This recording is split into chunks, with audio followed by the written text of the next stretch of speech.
भानु जी, लगातार आप लोग मुद्दे उठा रहे हैं। अभी जो आप कह रहे थे कि शिल्पी नेहा तिर्की कह रहे हैं कि बिहार के लोग मुखिया बन रहे हैं, तो इस पे अब आप लोगों की क्या मांग है? और पाकुड़ में छात्रों पर हमला हो गया, लगातार सदन में बातें उठ रही हैं इसके बावजूद। देखिए, मुझे लगता है कि कांग्रेस का यह बयान बांग्लादेशी का बिहारी से तुलना करना ये बहुत ही निंदनीय है। देश के लोगों का तुलना किसी विदेशी से करना, मुझे समझ में आता है कि ये छोटी मानसिकता है या घृणित मानसिकता है।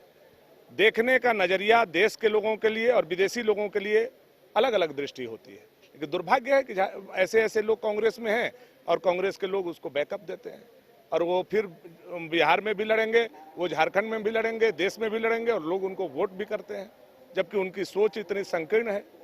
मैं अब कह रहा हूं, जो हमारा डेमोग्राफी चेंज हो रहा है संथाल में, या कहीं कितना बड़ा विषय है, मैं नहीं बोल रहा हूं। ये हाई कोर्ट के टिप्पणी को जब आप पढ़ेंगे कि हाई कोर्ट ने क्या क्या टिप्पणी करने का काम किया, उसको एकदम गहराई से जब आप अध्ययन करेंगे, तब आपको पता चलेगा कि कितना चिंता का विषय है। हम आप सब लोग झारखंड की रोटी खा रहे हैं, झारखंड की मिट्टी हमारी मिट्टी है।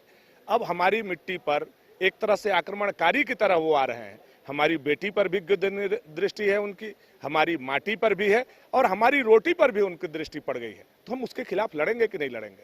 राजनीति केवल वोट के लिए नहीं हो रही है, राजनीति झारखंड बचाने के लिए हो रही है, और हमारी माटी, बेटी, रोटी तीनों के सुरक्षा के लिए भारतीय जनता पार्टी लड़ाई लड़ रहा है। यह विषय केवल वोट का विषय नहीं है, यह हमारे भविष्य का विषय है। भानु जी, लगातार देखिए कांग्रेस और जेएमएम की तरफ से कल ये बयान आया कि बाहरी लोगों को बसाया जा रहा है, बीजेपी समर्थन कर रही है। तो जनता के बीच ये मैसेज नहीं जा रहा कि बीजेपी और जेएमएम कांग्रेस दोनों अपने अपने वोट बैंक की राजनीति कर रहे हैं? आप उनसे पूछिए ना कि 28 लोगों का नगर निकाय में चुनाव, ये सिलेक्शन हुआ, उसमें 17 लोग जो हैं वो दिल्ली से, तमिलनाडु से, आंध्रा से, हरियाणा से, पंजाब से, मध्य प्रदेश से, उत्तर प्रदेश से, बिहार से कैसे आ गए? यही रघुबर दास की सरकार में 100% जिला को आरक्षित करने का काम हम लोगों ने किया था। ये बीजेपी की शासन थी, और आज आपकी शासन है कि आप 60-40 नहीं, 40-60 आपने कर दिया। 60% बाहरी लोगों को, दूसरे प्रदेश के लोगों को। तो यहाँ के बच्चे कहाँ जाएंगे? झारखंड क्यों बना है?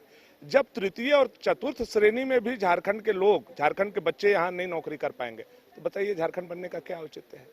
इस विषय पर थोड़ा सवाल पूछिए तो वो अगल बगल झांकने लगते हैं, उसका जवाब उन लोगों के पास नहीं। एक आखिरी सवाल है, हेमंत जी की याचिका सुनने से ईडी ने जो याचिका दायर की थी सुप्रीम कोर्ट ने, हम लोग भी तो बोल रहे हैं भाई, हेमंत जी बाहर रहें, लड़ें, कितना बाजू में ताकत है वो तो सामने आएगा ना। सर में कितना बाल है, अब तो मुंडन होगा तब पता चलेगा, जब सामने आएगा। और जब इनके हाथ से सत्ता जाएगी, जब पैर रगड़ेंगे, तब इनको समझ में आएगा कि हमने 5 साल में क्या क्या झारखंड के साथ गलती किया है। चलिए, बहुत बहुत धन्यवाद। ये थे भानु प्रताप जी, जिनका कहना था कि लगातार विरोध दर्ज कराया जा रहा है। घुसपैठ से लेकर इन्होंने कई सवाल भी बीजेपी के सामने, कांग्रेस और जेएमएम के सामने रखे हैं। देखने वाली बात ये होगी कि जवाब क्या कुछ आता है। कैमरामैन विकास के साथ उदय शंकर, न्यूज़ 22 रांची।